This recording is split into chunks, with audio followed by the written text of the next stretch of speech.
Okay, so welcome everyone. We have people who have registered from every continent in the world. They're not all online yet, but we welcome them. Again, please do introduce yourself. It gives us a lot of pleasure to know where people are from. So here we are, electric ferries. The time is now. This is the time for electric ferries. Everyone senses it. There's a kind of palpable excitement, and it's great to be in just as the wave is beginning. And this is the time where the creativity can be applied and innovations can be advanced. So it's a very exciting time. Why is it happening now? And there's a push and a pull. And the push, and Nurur will speak about a little bit more, is the commitment of the industry and governments to reduce carbon emissions. But the pull, what's also happening is that the cost of electric power from renewable sources like wind and solar has fallen dramatically. So it's now an affordable source of power. And even more important than that, and you'll hear about hot off the press information, is that batteries have become more robust and able to handle more, be able to hold on to their power for longer. But it's a process that's ongoing and will only get better. People are still coming in. Okay. So how will this meeting transpire? And I will introduce, tell you about the speakers, and then I will get out of the way. So the first speaker is Nurur Rahman, and you've seen his bio. He's an international maritime consultant. He's a member of the Board of Worldwide Ferry Safety Association. He's going to put electric ferries in context and also give hints to the students, and actually the kinds of hints that he's giving is to everyone that can benefit from it as they go to solve problems. So Nurur will be first. Jon Waterhouse would have been second, and his video will be the second. He was called away and couldn't resist. The Alaska DOT would like to speak to him about a new ferry. So he's in the, he's in Alaska now. After Jon Waterhouse's video, we will have Joe Hudspeth, who will speak about the components that go into electric ferries. Ed Schwarz will be speaking about the infrastructure. And then Jon Diller will be speaking about batteries today and tomorrow. So without further ado, I'm going to, I'm going to first of all mute myself, and I think I'll even stop my video and let Nurur.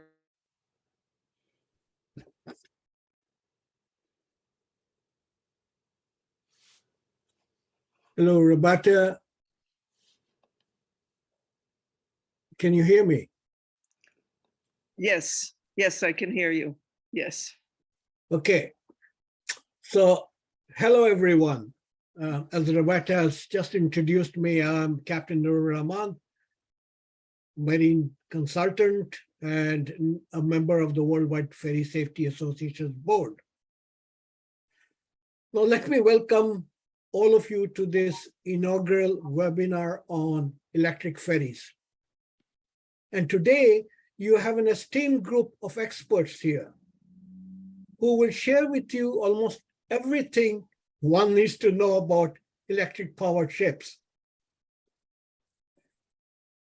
The Paris Agreement in 2015 and the consequent United Nations Framework Convention on Climate Change, most commonly known to everybody as UNFCCC, was the outcome, for the first time, if I may add, that majority of the world agreed that climate change was affecting all of us. The world leaders agreed that actions and investments were needed for a sustainable low-carbon future. The 2021 COP26, which was held in Glasgow, committed to limit global temperatures to 1.5 degrees Celsius. The International Maritime Organization, which we all know is a specialized agency of the United Nations, has been developing strategies following its participation in the Paris Agreement in December 2015. The IMO undertook a number of measures to give effect to the UNFCCC. For example, it has incorporated the Energy Efficiency Design Index, or EEDI, which is commonly known, to new buildings in gas and LNG carriers, general cargo ships, in fact, to most type of ships, including passenger ships and ro-ro ferries. Its fourth greenhouse gas study stresses on low carbon and zero carbon fuels for ships. Now, research has been underway in the private sector also for many years on alternative fuels for ships' propulsion, LNG and methane. Then you have the wind power, the solar power, hydrogen power, and most recently the use of battery power to run ships. Today, it appears that electric propulsion in running ships is gaining ground. And currently, we see a number of electric domestic passenger and ro-ro ferries operating around the world, especially in the People's Republic of China and in Scandinavia.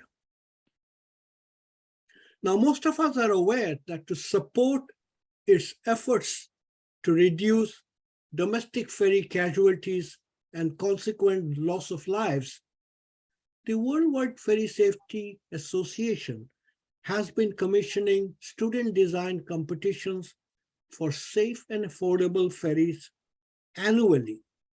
And these are particularly focused towards developing economies. I have been privileged to be a member of its judging team for the 8 out of the 9 such competitions thus far. Now, for its next design competition, the Worldwide Ferry Safety Association has made a big change. The next competition will be to design a safe and affordable electric ferry, vastly different from the conventional passenger and ro-ro domestic ferries that was the focus in the past.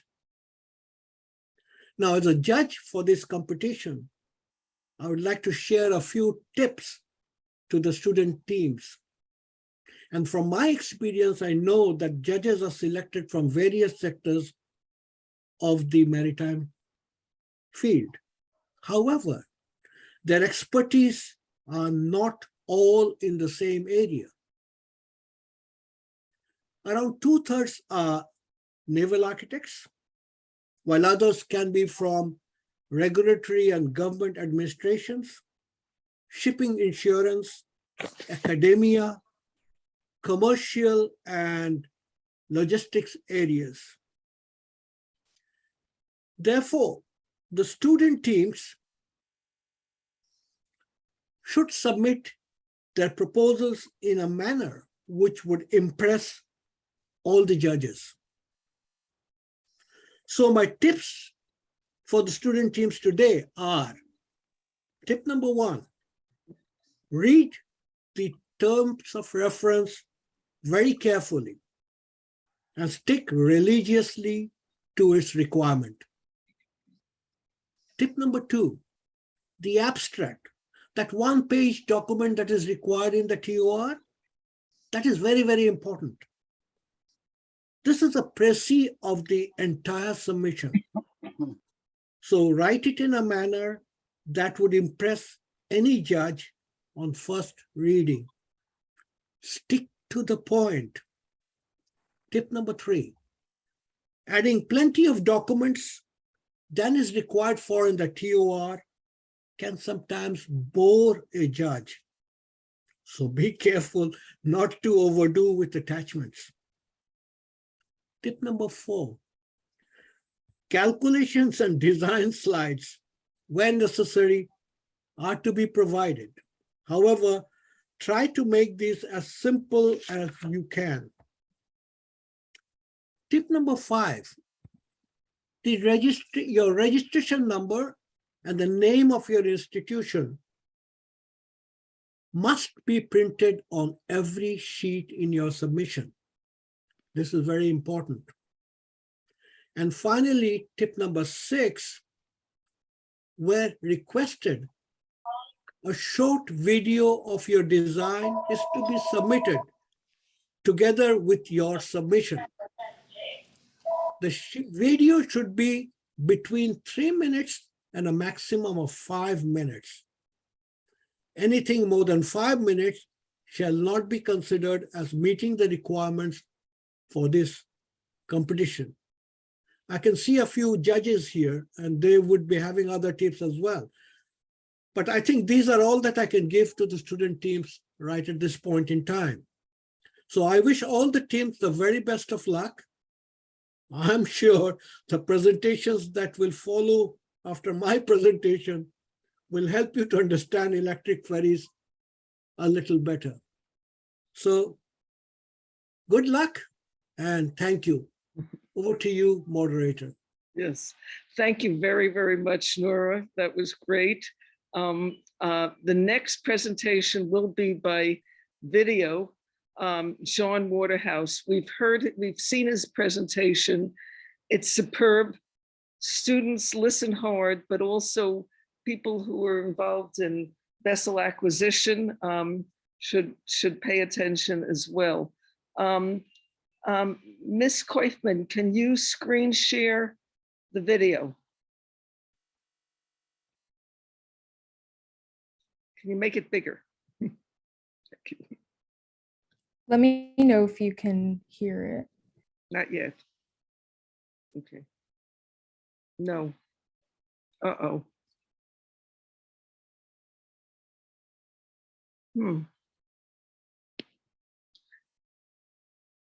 Oh, you know what, Hannah, you are muted. Unmute yourself, and then let's try it. Yeah, it's just taking a second. Okay, that might be the issue.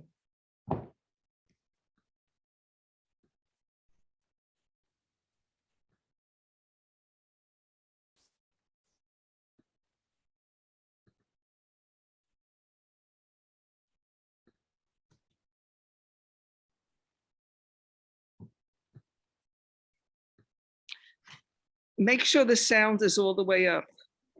It doesn't. I'm Jon Waterhouse, and I will lead off today's tutorial on electric ferries. My company, Elliott Bay Design Group, has been involved with several electric ferry projects. Along the way, we have learned about some of the challenges in designing ferries with these unique propulsion systems. We have also had the privilege of working with a variety of equipment vendors. Representatives for 3 of those vendors will be speaking to you today. Joe Hudspeth with BAE, Ed Schwarz with ABB, and Jon Diller with Spear Power. Designing an electric ferry is a team effort. The vessel's owner, the vessel designer, and the equipment vendors all need to work together. Every ferry is different to meet the service needs, the energy profile, the shoreside infrastructure, and the realities of schedule and budget. This means that there is no standard configuration of equipment that can just be dropped into a hull. Therefore, I encourage vessel designers to work closely with your technology providers. Every ferry project must begin with an understanding of the energy profile of the operation. This is especially true for electric ferries. Short transits with quick dockings, such as might be experienced in urban ferry are quite different from long transits at speed or operations that have extensive slow speed maneuvering. The energy profile must account for not just propulsion loads, but also hotel loads and peaks in demand such as docking or crash stops. The propulsion plant and energy storage systems themselves will require cooling, another load that must be factored into the energy profile. This energy profile should cover 24 hours of operation to identify periods of peak usage and periods when the vessel may be idle, thus allowing recharging. With the energy profile in hand, the design team can begin asking some basic questions. Can the vessel operate at a slower speed, or can the passenger air conditioning be adjusted, thus decreasing the energy demand?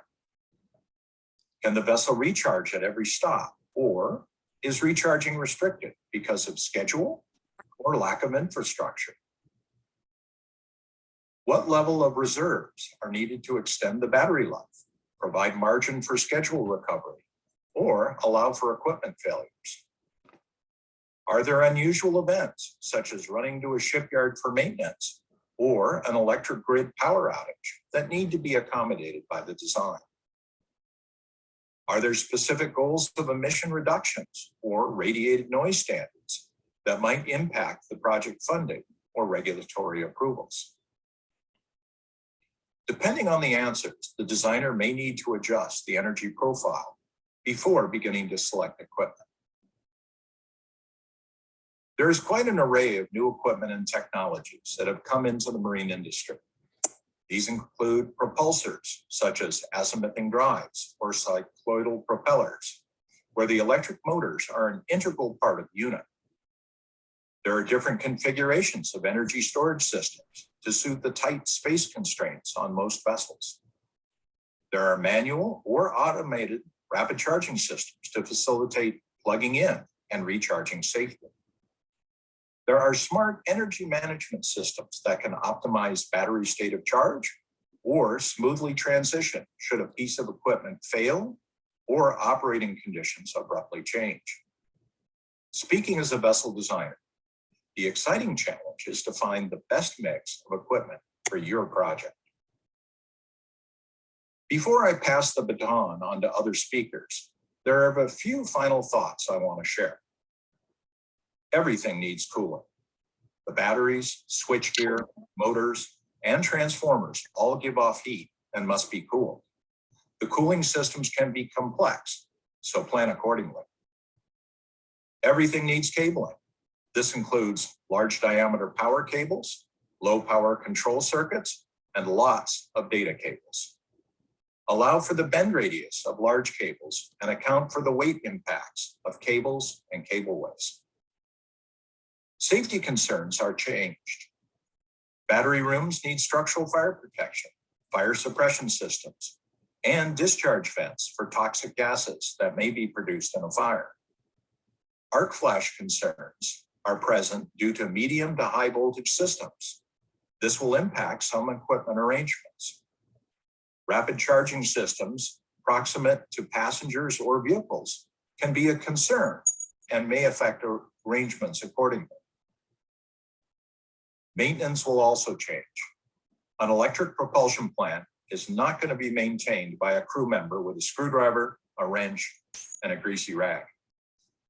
An owner will be dependent upon good technical support, and that should be a key factor in selecting equipment.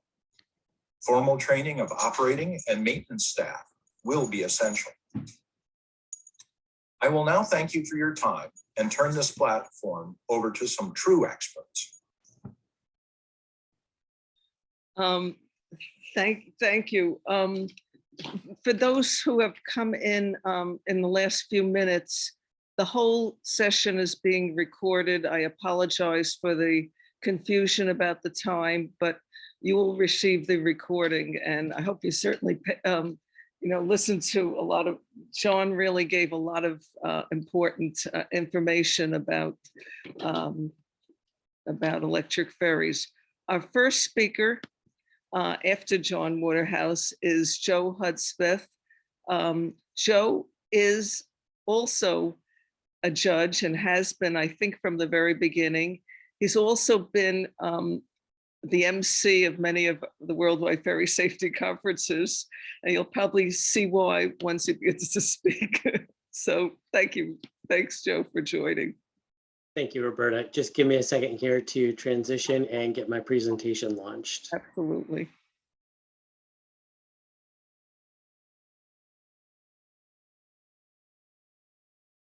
You're muted, Joe, so yeah, just don't forget. Yep, no worries.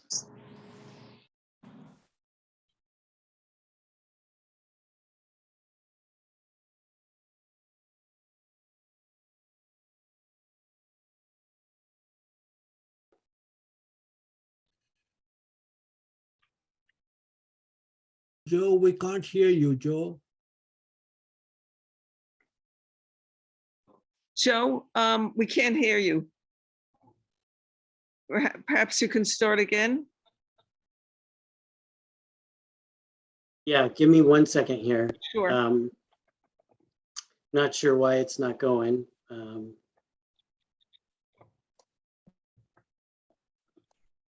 I can give this presentation live too if it's not working. Okay. Yeah, why don't, yeah, I know you can. So. There's a selection in Zoom you may need to make to get your media to be heard over Zoom. And I have an expert sits right behind me in case we need somebody to help you find that switch. Well, I mean, Joe, you did. Well, anyway. I know you. No worries. Let me just transition here to giving it live. Perfect. I tried to do the backup plan. Okay, bear with me. Is that showing on the screen now? Can everyone see that? No, you haven't screen shared. Okay. You should be able to, but. Yep, 1 more second. I just got to get it going here. Okay. That should be coming through? Yes, visually, Okay. yes. Excellent. All right. Thank you, Roberta, for allowing me to join and present today and share some of the vessel design considerations for incorporating electric and hybrid propulsion into vessels. As was shared, I have served as a judge for many of the design competitions, so pleased to give some of the further tips and insights as to how to embrace and incorporate this new technology, which is proven. It's been around for years, but newer to the maritime industry, but incorporate that into ferries. And I really just want to remind the students to keep in mind what I call rule number 1, and that is that these applications for these ferries need to be both safe and affordable. Many times we see quite a few efforts made to make the ferries affordable, but they may leave out a lot of the necessary and very critical safety considerations for the vessel. So keep that in mind. On the other hand, if you go overboard and you incorporate too many safe technologies that perhaps are cutting edge and maybe come at a premium cost, you're going to then find yourself that the ferry is no longer on the realm of being affordable. So it is a balancing act between incorporating technologies that are safe and affordable. And one way to do that, especially with electric or hybrid applications, is to know the route.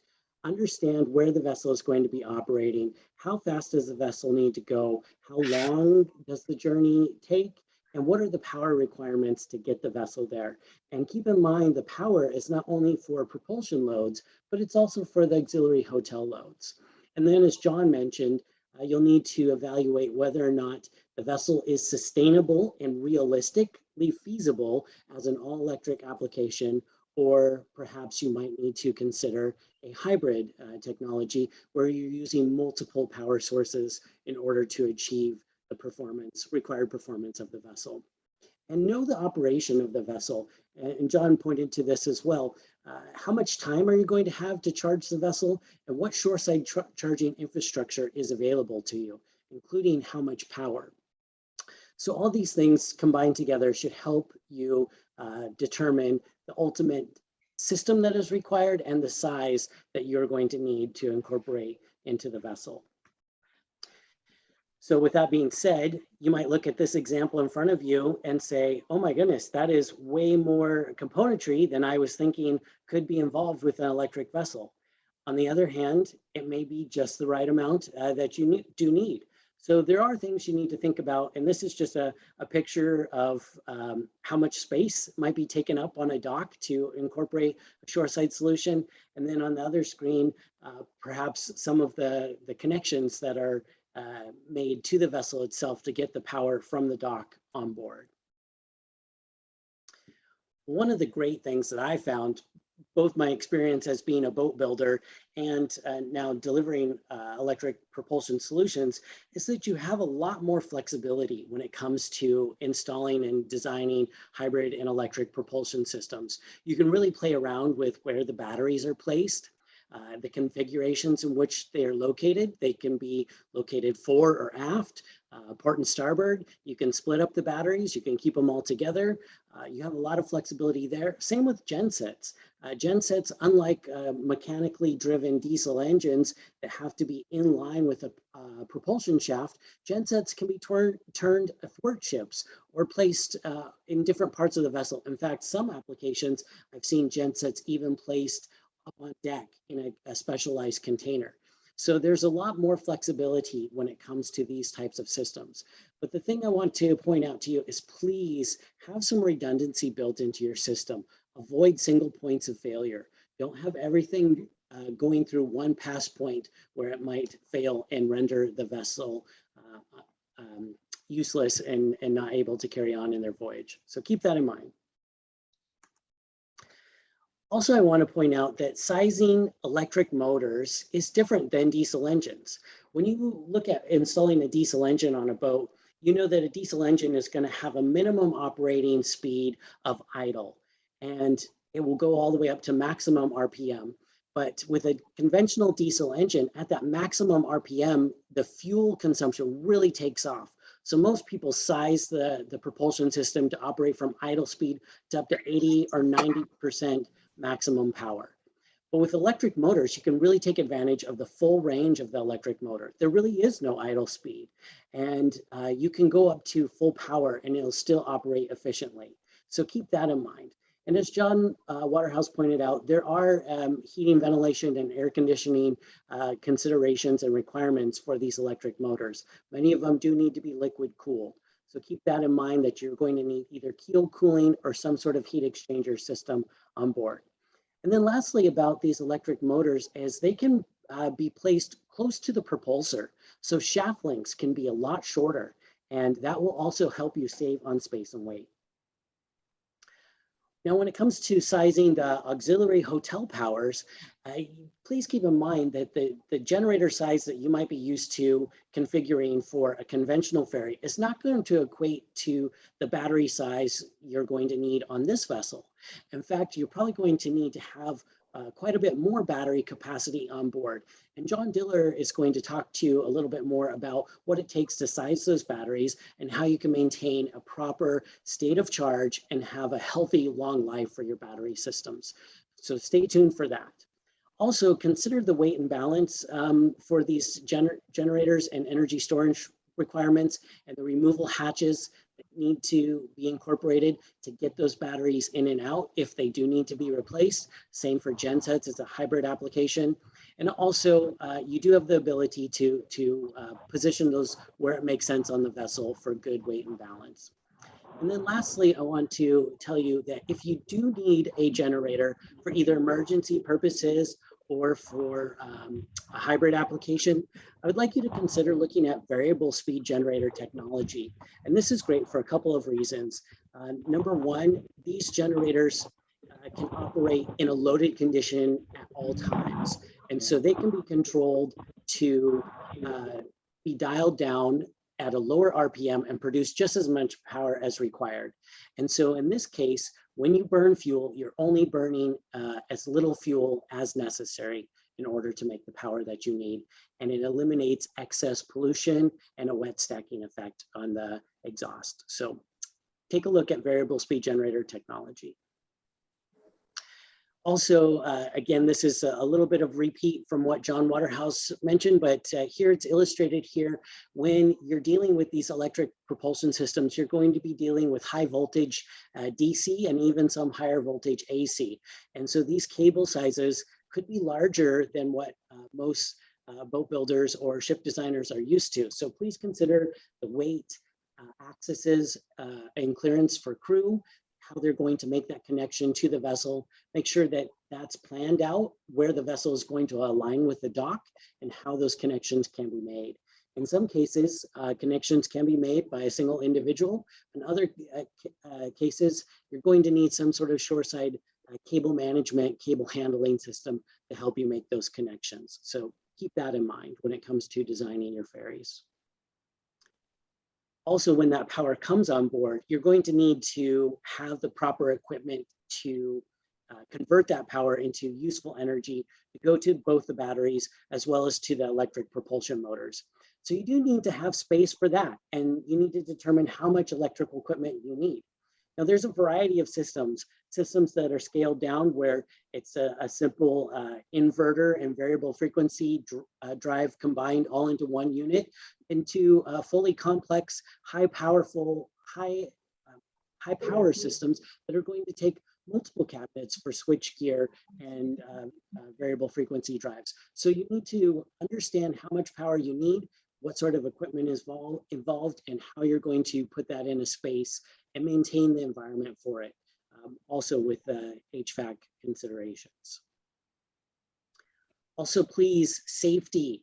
I just want to remind you about safety. That is important for these systems. And so having good fire suppression and ventilation on board the vessel and having designated safety zones is important to incorporate into your design. So when it comes to fire suppression, make sure that you're specifying a system that's going to work well with the hybrid or electric technology you have installed on board. So it might be something as simple as a chemical agent fire suppression system, or maybe you need water mist. But if you have a water mist system, take a look to see if you can get by with a water pump or if you need to do a self-contained system. And that could have play into your operating environment and influence which safety systems you use for fire suppression. And then lastly, I just want to leave you with this. When you're looking for an electric or hybrid system, please look for one that's proven, with a proven track record, in-service operation, and one that has global support. And if they're not locally present, one that has telematics available with their system where they can use the power of the Internet of Things and basically Wi-Fi into the vessel and see what's going on with the system and diagnose it. As John mentioned, you don't need a wrench at all to do any maintenance or support on these systems. It's more like a computer and some software. So that's a little bit different mindset than what people are used to. Also, make sure that your system is going to comply with local flag state maritime approvals or the Classification Society regulations.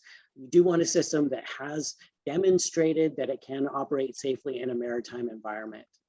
And then lastly, understand what you're getting in your power and propulsion solutions package. Make sure that it has all the components you need. You don't want any surprises along the way and have to have the shipyard make some changes on the fly that will impact your design. So those are just a few of the tips and insights that I wanted to share with you today about incorporating electric and hybrid propulsion system. Certainly you can reach out to me if you have any questions that I can answer on an informative basis. And I wish you all the best of luck as you proceed with the next student design competition for safe and affordable ferries. Thank you. Yeah. So thank you very much. That was excellent. That was excellent. And I took some notes. So thanks a lot. Again, for those who came in the middle of his presentation, this is being recorded. We will send the recording to everyone. Please do, and if you haven't, let us know who you are in the chat, because that gives us a lot of pleasure to see where people are coming from. So the next, and again, thanks very much, Joe. The next person is Edward Schwarz from ABB, and he will be speaking about the infrastructure, and especially the connecting with the shore side, which involves the community. So it's a different kind of complexity is going to be involved. So Definitely. Ed, you're there, good. Thanks, Roberta. I'm Should not I able to share my screen though. I'm getting a host disabled participant. Oh, wait a screen second. sharing. I have to find your name. I may not have gotten the chance to make you. Let me make you co-host. Oh, I feel so important. Yes. Let's see. Yes, I'm making you co-host. Okay. Co-host. Let's try. There we go. All right. Very good. Thank you. Thank you. Alrighty, full screen here. This. Alrighty, thanks, Roberta. Thanks, everybody. I will go through this pretty quickly. I'm going to try to keep to my 10 minutes, but I'm certainly available if anyone has any questions or wants to go into any more detail on any of these topics. My name is Ed Schwarz. I work for ABB, and we do utility to propeller solutions for the marine industry. And what I'm going to talk to now is the infrastructure and the ship-to-shore charging side of an electric ferry. I won't get into this too much. This is John will probably get into the batteries, but you can see here is just the volume of battery-operated ferries that are coming. And then this one here just highlights how so many of them are in the ferry market is where we're seeing. So you're well situated in looking at battery-operated ferries. It's a really perfect market for decarbonization. As the captain kind of kicked off on, it's a kind of low-hanging fruit for the industry to decarbonize, is in this short distance shipping of ferries. So we're looking at putting batteries on board. Joe went over that, very interesting on how to do that integration. But the question is, how do you charge these batteries without any shore power? We can't make this work. So in our projects, when we look at the utility to the propeller, to be honest, the most difficult side is the shore side. Not to diminish from the vessel side, is just that we have a lot of people who work on that side of the business, a lot of great naval architects, but as an industry, we're really kind of weak on developing the civil side and the ship to shore, which is new developing technology. So this just kind of shows you kind of also a rough idea of the power coming from the utility. We got to get it to the boat. What does that look like? So I will now get into a little more detail. As everyone knows who's a marine engineer or naval architect, boats are a bit of a moving target. So we certainly have an issue with making this connection. It's not the easiest connection to make. It's definitely different than what we're used to on the road side of things.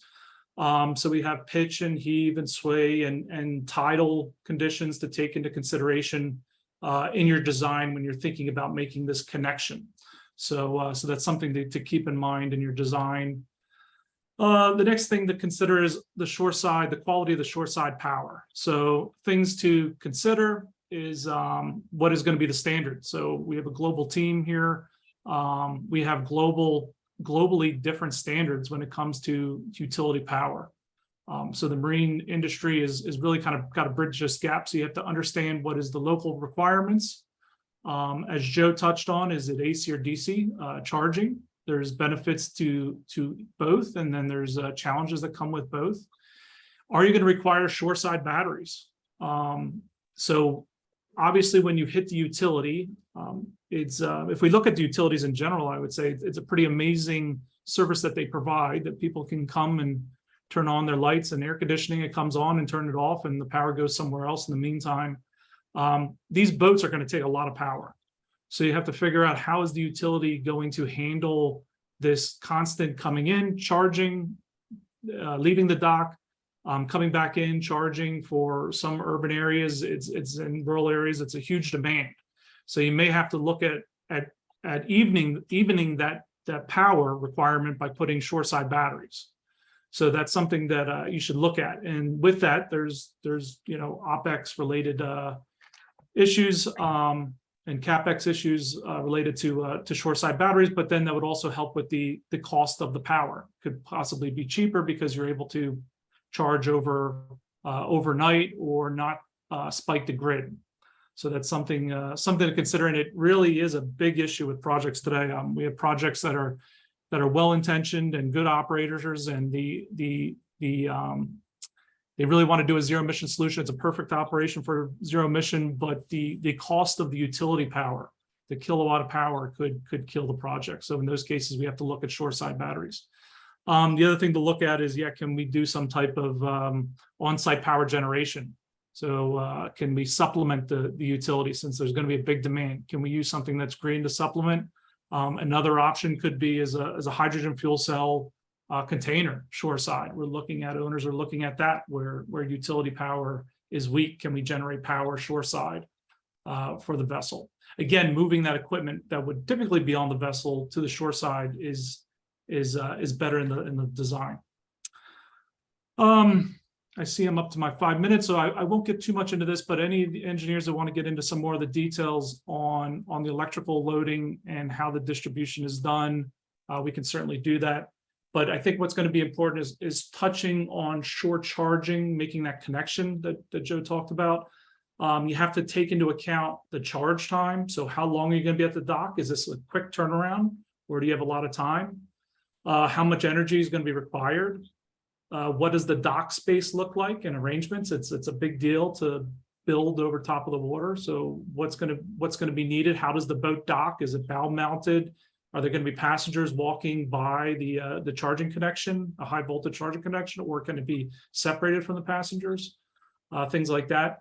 Are you going to be looking at an automated charging, which is definitely more complicated, but doesn't require somebody to make the connection like a manual, but is also more expensive? And then what is the capacity of the utility at that point? What infrastructure needs to be put in place to be able to charge the vessel? I just want to highlight a few things. If we look at time and power, so along the y-axis, you can see that power is increasing, and you can see along the x that time is increasing. So this will kind of dictate. So I would suggest kind of doing a study of power over time will then dictate the type of connection that will best fit you. If you have a lot of time, sometimes manual connections can work, or if you don't need a lot of power, sometimes manual connections can work. But if time is of the essence and you need a lot of power, you're going to be looking at an automated connection type. So if we look at large power, so these are above 5 megawatts of power on a side mounted application. Here's a few different examples of existing charging capability that are out there. So if you do your Google searches, you'll see some of these suppliers that you can look in integrating into your project. If it's less than 5 megawatts and you need a bow mounted charging, here's 3 more different types that are used. I think the Stedman solution is going into a couple projects in the US. So that one could be interesting. And then more simple manual charging. So if it's you have time or you don't need a lot of power in a short period of time, you could look at a plug system, which is on the bottom right is an example from Made of the Mist up in New York. So you can see there's just 2 deckhands. They pull the plug in and make the connection manually. And then if it's really small, we're looking at trying to utilize some highway and off-highway charging systems. And the pantograph that's used, I think, on the Toronto ferries to the airport. I think they use a pantograph. So there are some of these kind of systems used in marine too. Just want to highlight a couple projects that are utilizing batteries. When you're doing your research, you may want to look into a couple of these projects. There's 4 projects in the US that I highlighted here that are utilizing batteries. We have a Crowley tug, a fuel cell with batteries, push boat, the large Washington State ferries that are converting to all electric, and Made of the Mist, which is an all battery, no engine vessel, kind of one of the first of its kind to have no auxiliary engines at all on board, making it kind of a unique application. So there's some details. So I would suggest if it fits your profile of the vessel you're looking for, it could be a good example. I'm up at 9 minutes, so I'm going to close out with why is this important? I think, why are you looking at electrification as a project? I I working for ABB and personally and applaud this effort. I think decarbonization is the future. I think it's very important for our industry. So why is it important for students right now? Why is it important for a project? To me, it's never a better time to be a marine engineer, naval architect, because we get to work with all this new technology. I look at my own, I'm an unlimited chief engineer, former unlimited chief engineer. I started my sailing experience on steamships. And now I get to work on hydrogen fueled ships. So like just this huge transition that's been happening in a very short period of time. So we look at some of these disruptors. It's the short distance shipping segment. So I think the ferry market, which typically I think was a very kind of traditional, very kind of simple, seen as a simple design, simple segment, is getting very technical and is really kind of leading in these new designs and working through the first time going through regulatory approvals for a lot of this technology. It's not the big ocean going vessels that used to kind of lead and drive through this new regulatory requirement. It's these smaller vessels that are doing it, which is really something interesting and something kind of cool. This change is happening, and it's really kind of a time to take from the maritime being seen as kind of old and outdated technology to leading. And technology, I think, is really interesting and great for us. We can be proud of our industry. I would say that also with this switch to electric propulsion, it's going to allow for other changes. It's going to allow for more digital, so connected vessels, and then ultimately augmented and remote operations to improve safety. So as you know, part of the mission is improving safety. This is one of the things that we at ABB see is one of the gains that's coming. We see augmented support to human error is important in the future. So we see that as something that this electric propulsion will also usher in. And then lastly, it gives us a more diverse market. Now that we're looking to these more diverse products, diverse technologies, it's allowing us to also hire from a more diverse hiring pool in the future. So it allows from a kind of stagnant community of basically joining through working on ships and being a diesel mechanic into the industry. Instead, you're able to kind of grow from these other segments, and we can learn from these other segments, and we can bring a lot of diversity into our industry. So it's going to be important for us to evolve into these new technologies.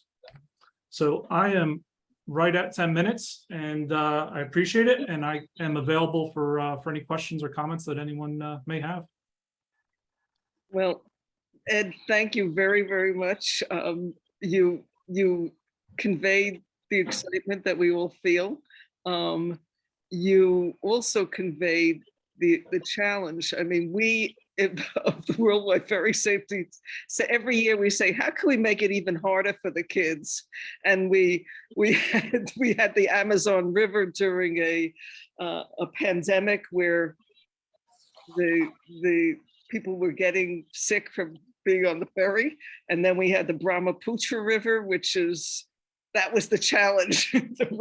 And now we have an extraordinary challenge. I'm looking at it, I'm thinking, whoa. Each time I think, how can the kids do it? And they always do. So we're looking, thank you very much. And you really expressed a lot of the complexity of, Jon did. And now we have the person on the white horse coming to the rescue who's going. So Jon Diller is going to be speaking about batteries as they are, and I think batteries as they will be. Okay, thank you. Certainly we'll touch on that. Thanks very much, Roberta, and a very tough group to follow. They've introduced some really interesting concepts. I assume everybody can hear me and see my slides all right. Yes. Good. Seeing nods from Joe. Appreciate that, Joe. Thanks for looking out for me. Very nice to speak to everybody. Spear has been involved with the Worldwide Ferry Safety Association for a number of years. It's actually the first show I attended on behalf of the marine market. So for the first public interaction. So I've got a very soft spot for the activity, because fundamentally, the thing about batteries is, first and foremost, and the thing we say to ourselves every day when we walk through the doors of this factory that we have here in Kansas City that makes lithium-ion batteries, is that they have to be safe. We make a volatile product that's inherent in energy storage. If your energy storage is an old pile of wet wood, it's volatile. It'll burn if you try hard enough. And this lithium ion cell that we might use to make one of those batteries contains an electrolyte, which is organic.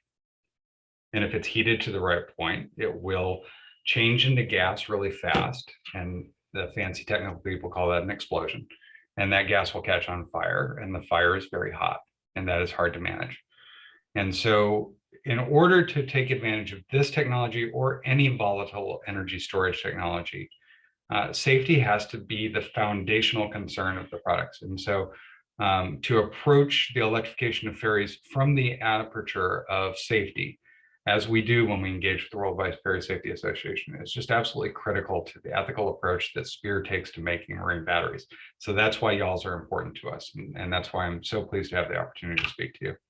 I have a agenda that is really far more than I can hope to accomplish. And so my statement would be that my contact information will be at the end of this presentation, and any of the participants, any at all, even my competitors, are welcome to reach out to me at any time, and I'm happy to dive into the topics that I'll touch on very lightly here in great detail. I would particularly suggest for the students who will be looking at electrical propulsion that you arrange to have a talk with a battery expert of some sort, and I'll do if you can't find anybody better, to address particularly the concern of sizing the battery. That will be really critical to the activity that you'll be undergoing. I'll touch on it here, like I said, but a good sizing conversation is about 2 or 3 hours. And I'd be happy to give that time to you if you want to make yourself available to me. But first, we're going to talk about the framework of applications that we speak of electrification of ferries in. We're going to discuss a little bit of the terminology that I'll use, and we'll talk about the basic concepts of installation and regulation. And then most importantly, I think for the task at hand, we're going to discuss the way that we size batteries and the way that those batteries, as we say, age. So I'll jump right into that. And because Roberta is Roberta, she made me promise to also talk about future batteries. And that's certainly germane to the sizing concept, and we will absolutely touch on that. If you want to drop questions into the chat, I promise to come back to them if time is available at the end. That's probably the best way to manage questions. Normally, I like being interrupted. I wanted to show you this picture first and foremost. This girl up in the upper left-hand corner is a humble little ferry that crosses the Alabama River between Camden, Alabama and Gee's Bend, Alabama. And there's a great story that I love to tell about this that I don't have time to do. But in brief, that is a 20-minute trip at 6 knots across a river with a 2-knot current. That should be significant to people participating in this project. That's an all-electric ferry, and it has been since late 2018. It goes back and forth across the water every day, perfectly reliable, with no generators on board. It runs on batteries. That's what it does. So the precedent that sets and the detailed case study that presents will be a very interesting discussion, I think, and I'm happy to have that at any time. It's been done again more recently. I show a picture here of the Svelvik ferry, which crosses a short river crossing near Oslo but the ferry operator Torghatten. Very, very similar application, again, very similar batteries, and two very good examples of the fact that an all-electric ferry can be a very suitable and sustainable and simple approach to solving certain application spaces within ferries. And they are simple, and they're elegant, and they're beautiful, and they work really well. And they're worth their conversation. In some cases, it's not possible to store enough energy in batteries to accomplish the goals of the vessel. In that case, or in cases where operational reliability is not thought to be left to just batteries, you can add a diesel generator. That does change the complexity of the vessel, but it does permit you to use batteries and use a degree of energy storage where you might not have otherwise been able to do. And then batteries, of course, are always part of the discussion anytime we talk about alternative fuels, such as fuel cells or liquefied natural gas or other alternative fuel technologies. Anytime you talk about any of those, they have limitations on the power that they can deliver through the operation of the vessel, and supporting those with batteries is kind of essential to enabling those alternative fuels to be used. And so those are kind of the three contexts in which we talk about putting batteries on top of passenger vessels.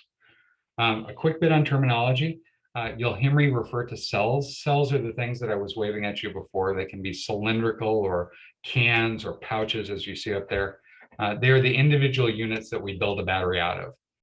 It is generally the job of a battery maker to take a group of cells and put them into a module so that they can operate at an elevated voltage, which is appropriate to the marine electrical environment, and so that they can be managed both thermally and monitored effectively through a battery management system. And so the module forms kind of the base unit or the line replaceable unit through which we install the groups of cells that we need to create the battery in order to store the energy on the boat.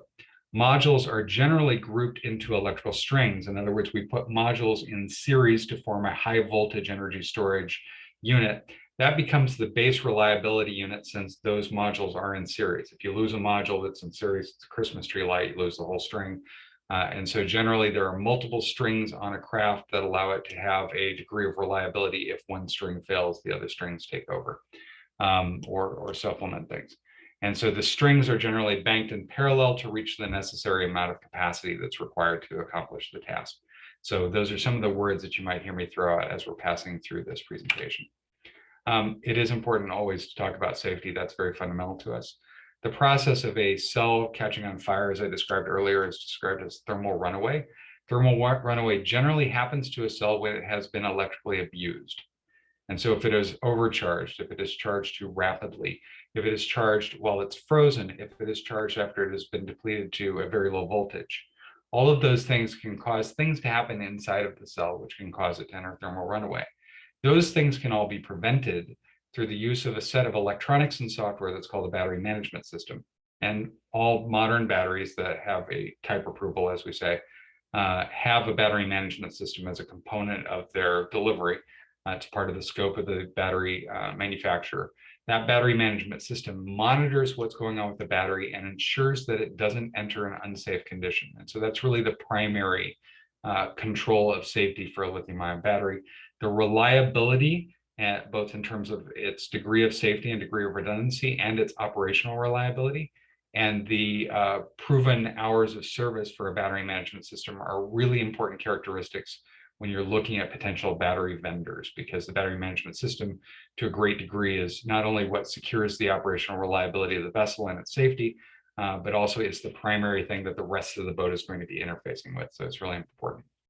When a cell enters thermal runaway through the abuse that I talked about, or through an internal defect, which hasn't actually happened, but we have to treat it as a possibility, or because of an external fire that raises the temperature of the entire battery to the thermal runaway point, there are mitigations that can take place inside of the battery system, which will help control it.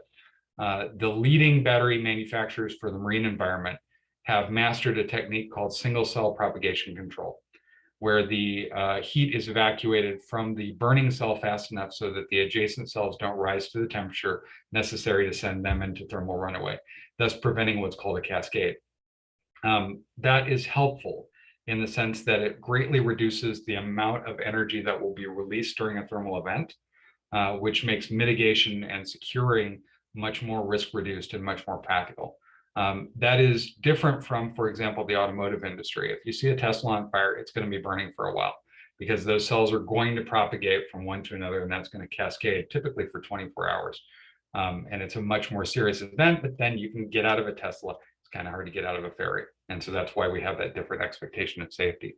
There is also the consideration of fire suppression. With respect to lithium-ion batteries, they do tend to generate their own oxygen during a thermal event. And so typical means of fire suppression are not normally adequate to stop a lithium-ion battery fire.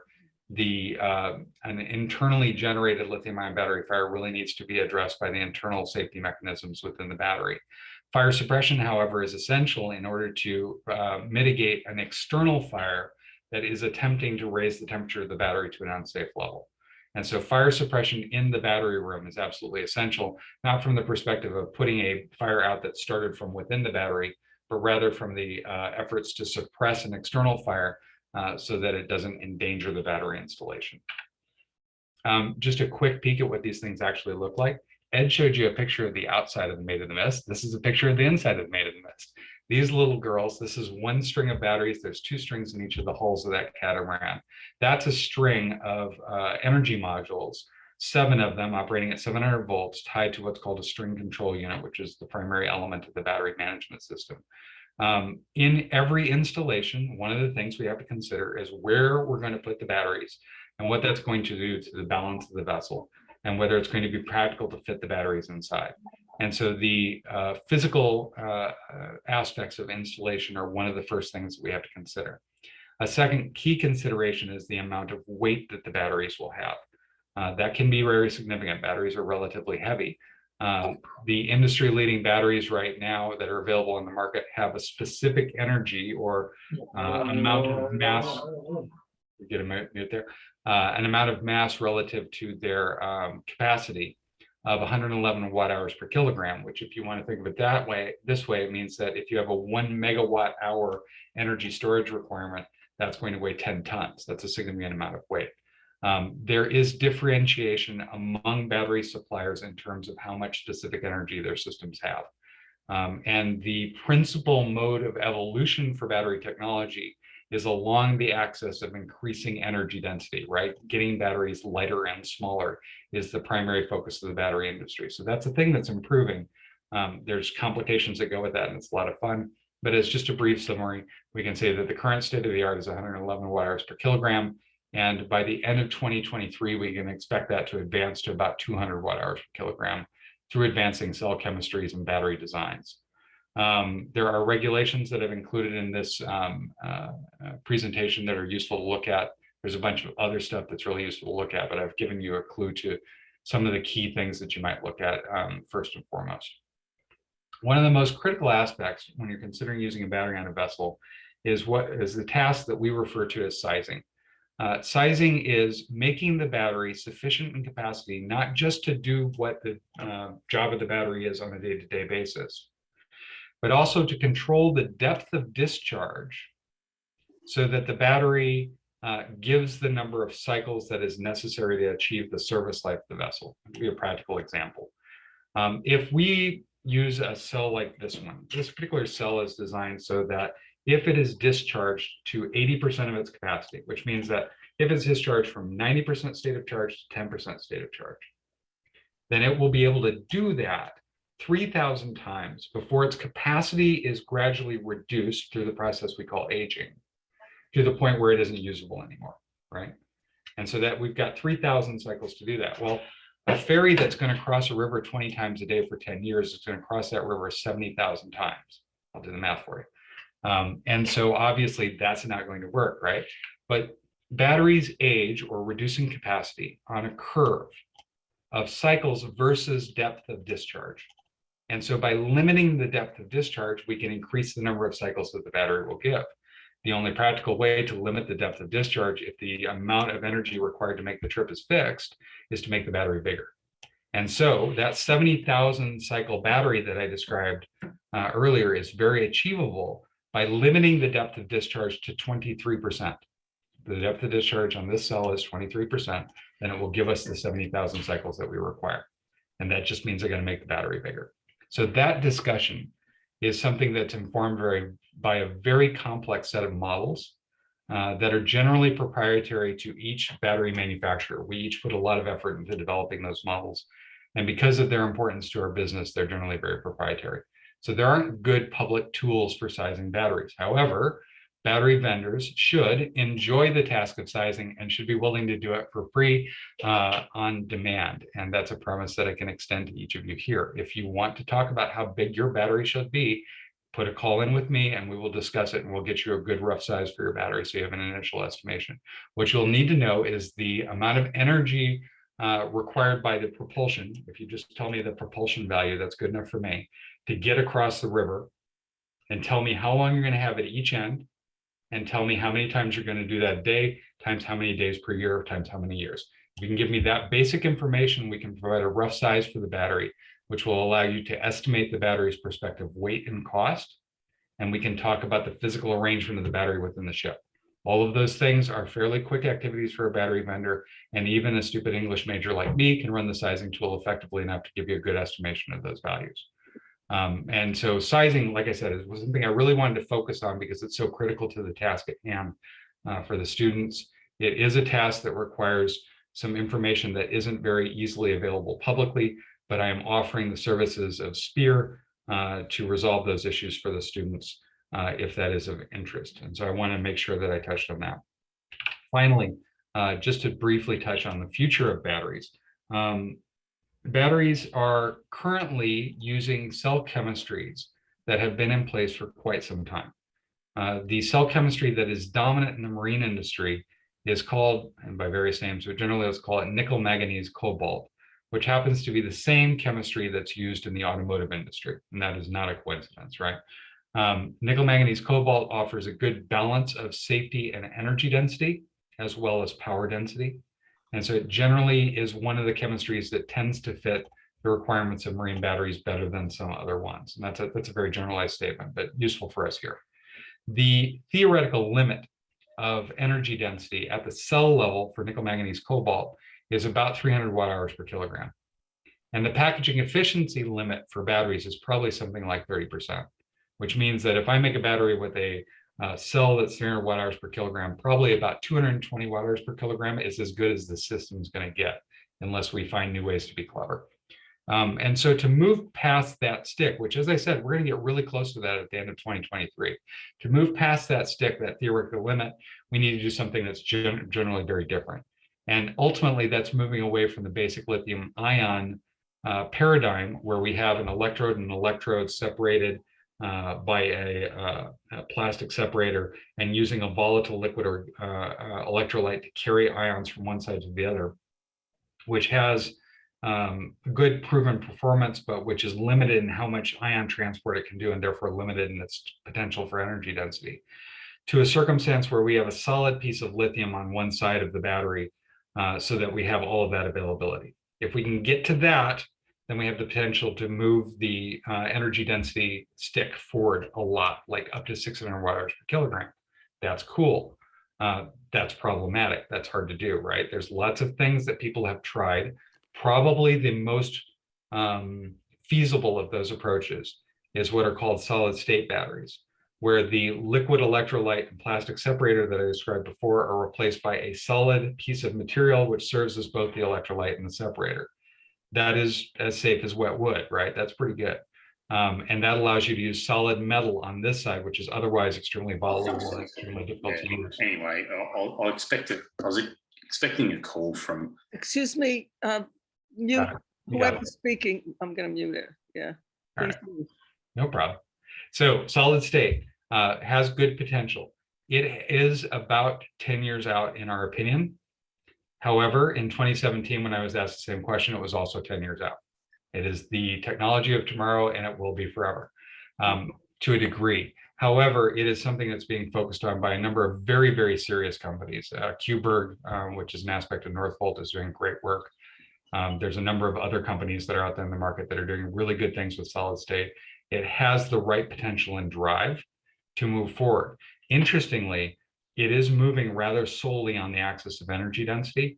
And a reality of marine transport is that we also require power density.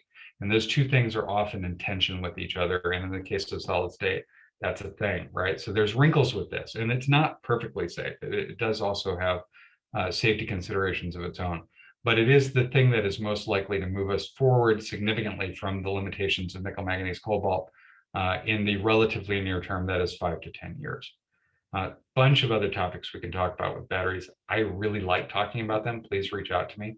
I'm happy to speak to you. I hope I've used my time correctly. I think I have. And if there are any questions, I'll be happy to answer them. John, I know, right? I'm so sorry. No, it was great. It's like a chocolate cake with chocolate frosting and chocolate layers, and pretty amazing. I want to just, you said so much. I just want to say one thing. You offered to speak to students, and it would take 3 hours or so. We tend to have something like around 20 teams registering, of which say a dozen to 15 teams actually submit.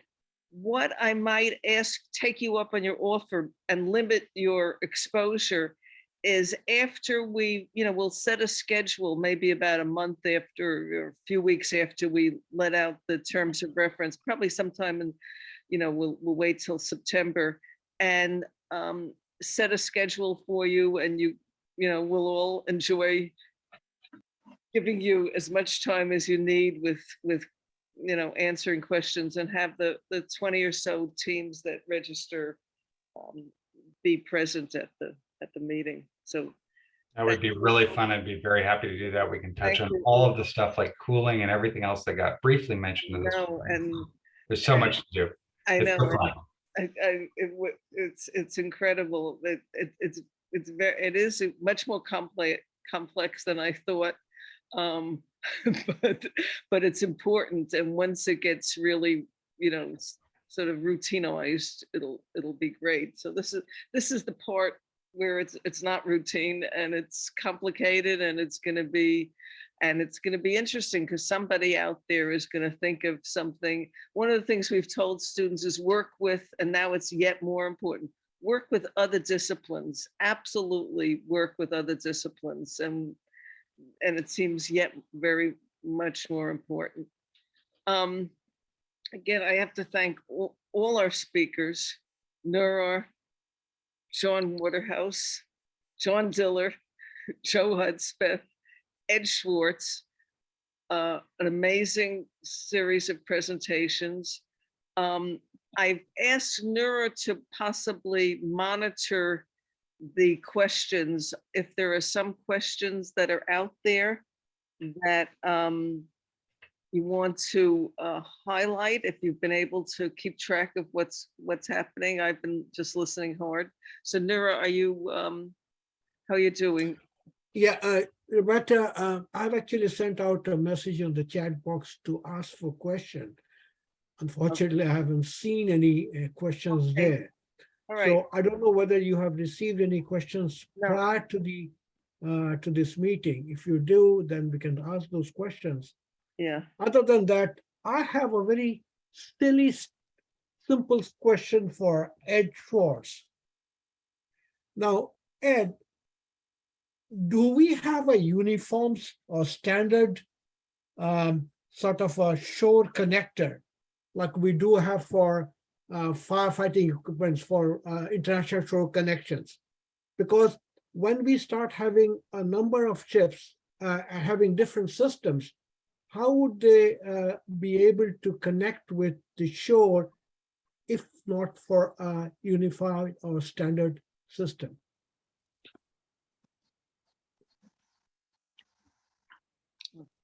Ed, let's see. Oh, Ed, you're muted. You would think after years of Zoom and team calls, I would be able to hit the mute button. No, great question. If we were to ask, I guess IMO is working on a standard. They have a team that's looking at this, and it's more on the cold ironing side, I would say. So if we look at this market, kind of two sides. One is cold ironing of vessels, or vessels that come in and need to move to shore power and are part of the international shipping team. Yes, they're trying to find a standard. There is no standard. The short answer is no, but they are looking to create standards internationally. If we're looking at this project and we're looking at solely a dedicated route with the specific charging, again, there is no standard plug. What we have is kind of civil requirements, and there's best practices and certainly regulatory requirements that involve the Coast Guard, that involve civil high voltage connections. So there's in fact, there's probably maybe too many rules to follow, and there's not really one rule that's kind of leading. So it is a bit of the wild, wild west, I would say, with the ship to shore connection still. Thanks, Ed. Now I'm a little clear. There are two more questions that I can see in the chat box. One is from Lee Swanson. Any news on iron-based battery pack? Who would like to answer that one? I can do it. So I cheated a little bit and just did a hand waving. Big topic, please reach out to me. But for the benefit of everybody else, there is a chemistry that is available called lithium iron sulfate, or LFP, or lithium iron phosphate. Sorry, it's late here in the Midwest. LFP, which is a well-regarded chemistry. It's used in lots of applications. It is less volatile at certain states of charge than NMC, which can make it easier to use in some applications. And it does tend to be more rugged to temperature variations. So it's a nice chemistry to use. And we do make a lot of batteries with it for various applications. However, it is significantly less energy dense than other chemistries. And it has a very flat voltage curve. Those two things make it challenging to use in marine environments, where weight sensitivity is there and where we're often trying to work the power curve pretty hard. There's also a dearth of US and friendly nation suppliers for LFP. It tends to be heavily concentrated in areas of concern. And so it's something that hasn't been as important to our marine efforts as other chemistries. Yeah, thank you. Our friend Stuart Ballantyne has got similar question. Stuart, has Jon answered your question?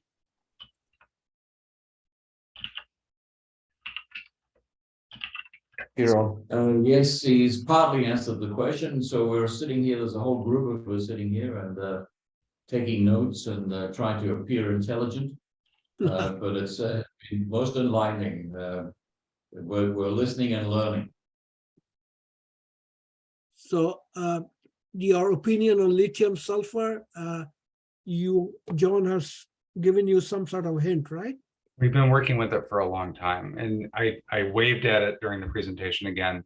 It is a member of things that are ways to try to bring a more lithium heavy side to the cathode. It's been something that industry has been working on for a very long time. There's a beautiful solar powered glider that has gone around the world using lithium sulfur batteries. And so it's really interesting, but the process challenges associated with it may not be entirely solvable. And so I think a lot of companies that have initially invested heavily in lithium sulfur and adjacent technologies are turning their attention to alternatives. And I'm generally kind of seeing a drift away from it. So therefore, I don't expect it to march down the path necessary to get it to commercial availability in the near term. Thank you, Joe. Okay, thank you very much for that. Thanks for that, Jon. Thank you. Thank you. So we're coming to the end of our time. I thank everyone for participating. Again, if you haven't said where you're from in the chat, we definitely would appreciate it. You will, if we're successful in saving the recording, and we think we will be, we will send you the recording, a copy of the MP4, and probably sometime tomorrow. And so again, I'm overwhelmed by the speakers. This was incredibly rich learning experience, and I was a chemist, so I can understand some of those things, but still, it's pretty amazing. There's a lot of tremendous amount of complexity and very important. So it's a challenge and it's exciting.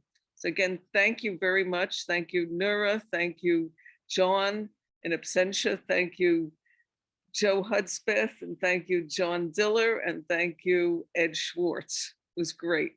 Okay. Dr. Weisbrod, can I dodge in one quick footnote, please? Yes, please. I, as an additional set of resources that I really want to make the team aware of, there are two associations that are really important to this set of questions. One of those is the Maritime Battery Forum.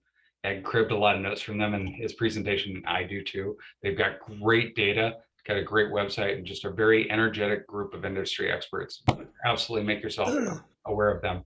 maritimebatteryforum.com. And then the incredibly useful Passenger Vessel Association. I noticed there's a couple of members here from that group, Ed Welch and Leslie Cagarisi.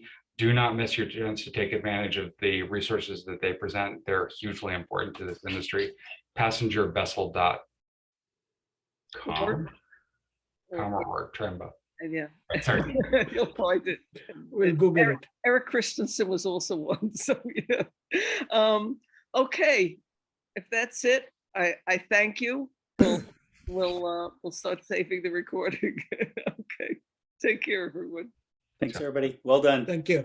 Thank you. Jon, yeah, Reeves, good to see you. Okay. Here's all. So I'm going to end, and then I'm going to, okay, end meeting for all. Take care. Bye-bye.